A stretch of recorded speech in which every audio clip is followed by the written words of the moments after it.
हो गई है पीर पर्वत सी, अब पिघलनी चाहिए। इस हिमालय से कोई गंगा निकलनी चाहिए। हो गई है पीर पर्वत सी, पिघलनी चाहिए। इस हिमालय से अब कोई गंगा निकलनी चाहिए। दीवारें हिल रही है पर्दों की तरह, दीवारें हिल रही है पर्दों की तरह, लेकिन शर्त ये थी कि पूरी बुनियाद हिलनी चाहिए। दीवारें हिल रही है पर्दों की तरह, लेकिन शर्त ये थी कि पूरी बुनियाद हिलनी चाहिए।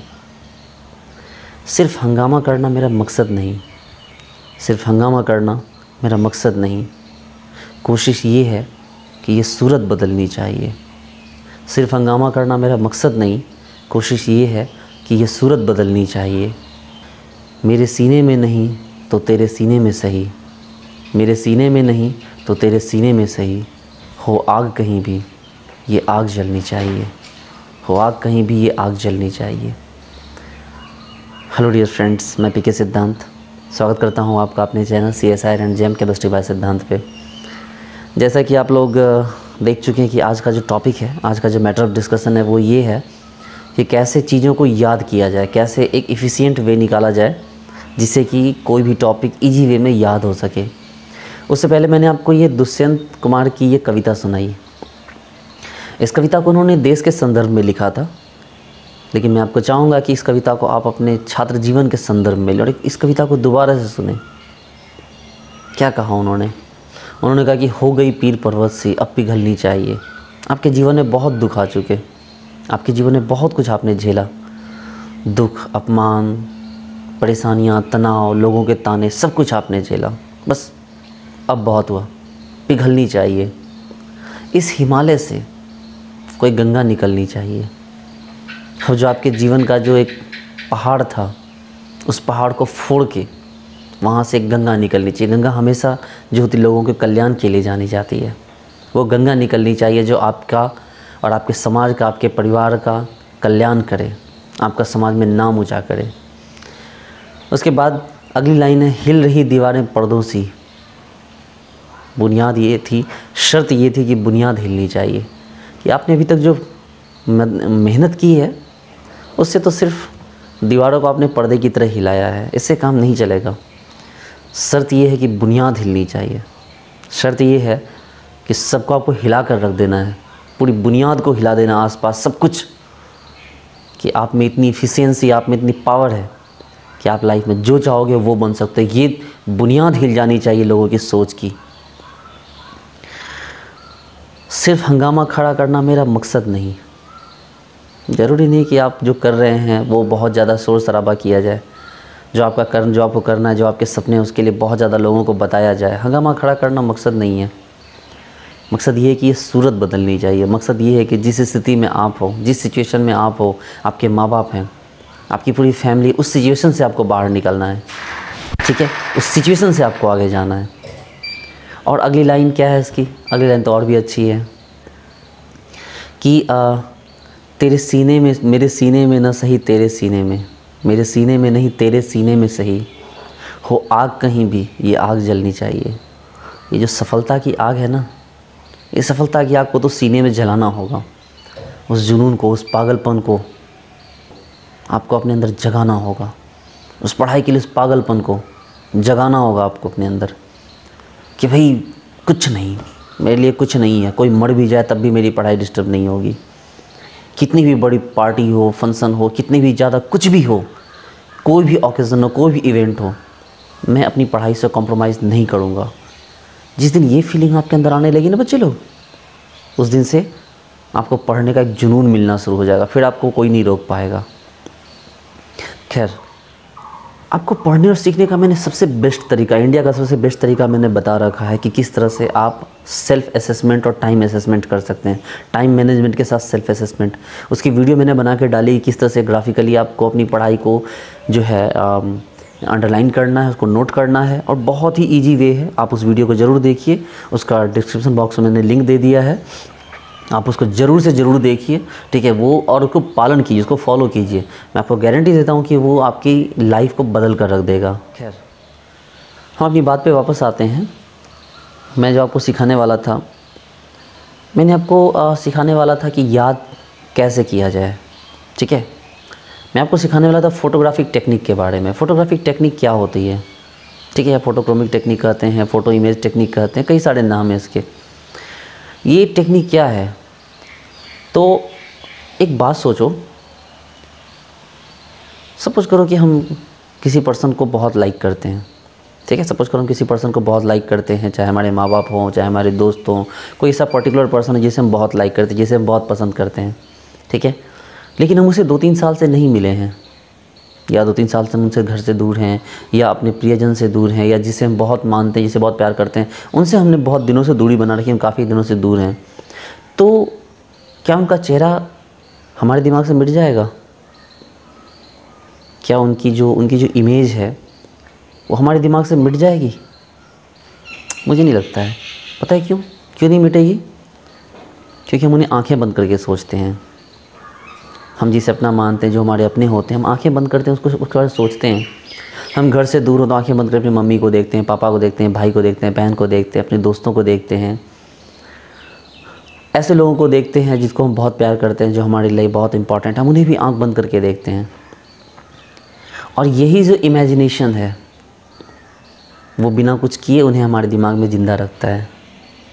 हम जिसे प्यार करते हैं उससे हम 10-20 साल के बाद भी अगर देखें तो भी पहचान जाएं, क्योंकि उनकी इमेजिनेशन हमारे दिमाग में है, हमारे दिमाग उन्हें इमेजिन करता है, और उनकी जो इमेज होती है वो हमारे दिमाग में छिपी रहती है। इसका कोई आप अदरवाइज सेंस ना लें, मैं बस आपको समझाने की बात कर रहा हूँ, ठीक है।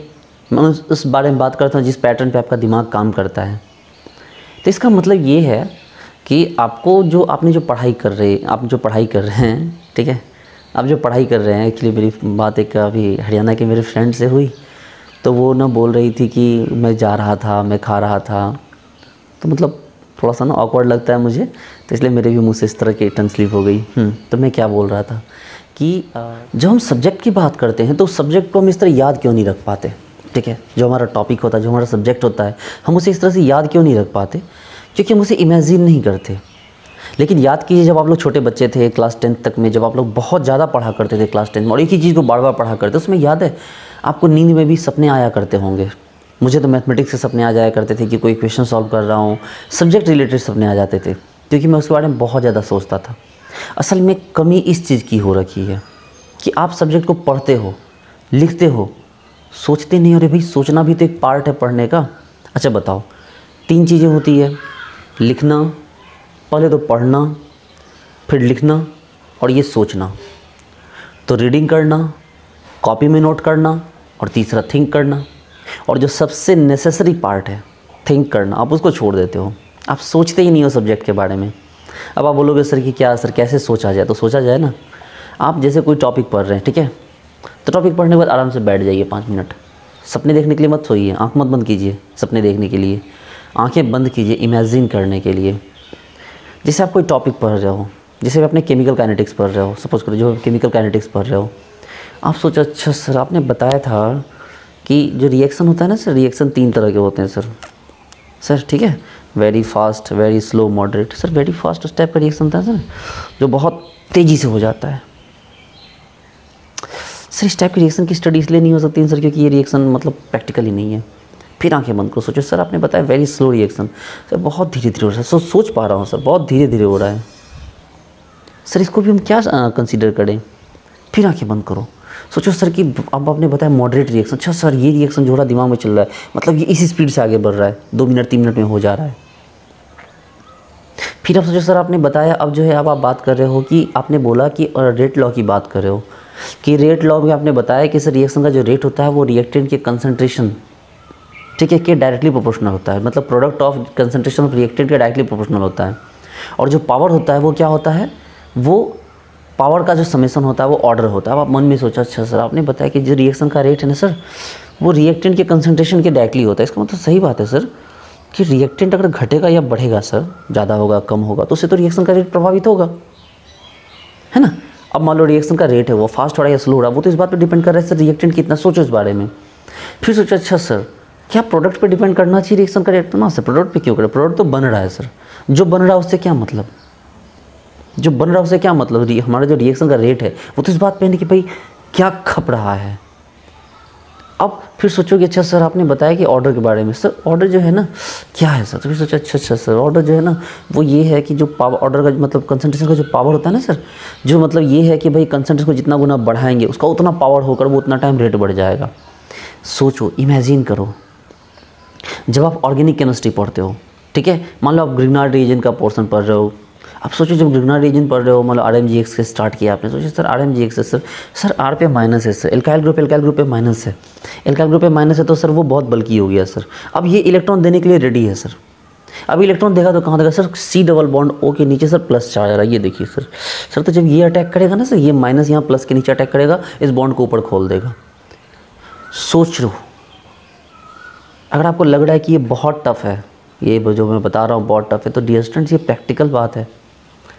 टॉपर स्टूडेंट इस मेथड को यूज़ करते हैं, इमेजिनेशन मेथड को सोचते हैं वो, ठीक है, वो सोचते हैं कि कैसे इमेजिन करके छोटी छोटी चीज़ों को बड़ा बनाया जा सके, ठीक है। आप अपना पूरा का टॉपिक जो होता है उसको इमेजिन कर सकते हो। एक बार एक टॉपिक को कंप्लीट पढ़ लो, पूरा पढ़ लो, पढ़ने में आपको जितनी देर लगे, और 1 घंटे के लिए बैठ जाओ, सोना मत, बैठ जाओ, आंखें बंद करो और थोड़ी देर पे पन्ने पलट के सोचते जाओ। मतलब आप ये सोचो कि जब हमारे मोबाइल हो, हमारा मान लो मोबाइल है, हमारे मोबाइल में जो फ़ोटोज़ होती है, ठीक है, तो क्या होता है जब हमारी फ़ोटो, अगर मोबाइल हमारा कभी करप्ट हो गया या हमारा कभी पानी वानी में गिर गया तो वो फ़ोटोज़ क्या होती है, वो चली जाती है ना। तो उसको बचाने के लिए हम क्या करते हैं, हम गूगल ड्राइव यूज़ करते हैं या बहुत सारे ऐसे ऐप होते हैं जिस पे हम उस फोटो को सेव कर देते हैं, तो वो फ़ोटो वहाँ सेव हो जाती है कि भाई मोबाइल कोई भी हो, जब आप एक्सेस करोगे तो वो मोबाइल आपको वो जो फ़ोटो होंगी वो वापस मिल जाएंगी। तो इसी तरह से ये भी आपका फंक्शन है।